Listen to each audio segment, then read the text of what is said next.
Hello అందరికీ welcome to my channel Vanitha talks. ఈరోజు Saturday maximum పూజా video అయితే ఖచ్చితంగా ఉంటుంది. ఎప్పుడో ఒకసారి మేబీ పెట్టకపోవచ్చు.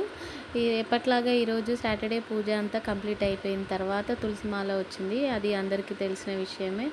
నేను ఇంతకు ముందుకు వీడియోలలో కూడా చెప్పాను, మా మరిది గుడికి వెళ్ళి వచ్చేటప్పుడు తులసిమాల తీసుకొని వస్తారు.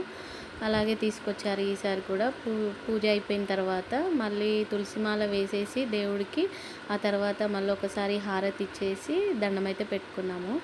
అయితే మనము వెంకటేశ్వర స్వామి దర్శనం చేసుకోవాలి అని అనుకుంటే తిరుపతికి మనం వెళ్ళాలి అని ఎప్పటి నుంచో అనుకుంటాం మామూలుగా అందరము.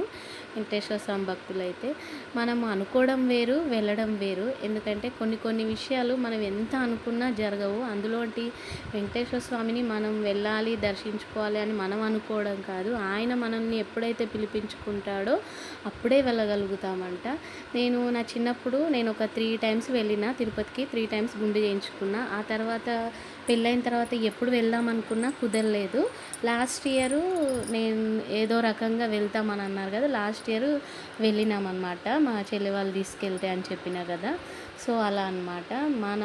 ఇంకొక విషయం ఏంటంటే, మనం ఎప్పుడైతే వెళ్తామో అప్పుడు డిసైడ్ అయిపోతామో వెళ్ళడానికి, మన కలలో వచ్చి దేవుడు కనిపిస్తాడంట.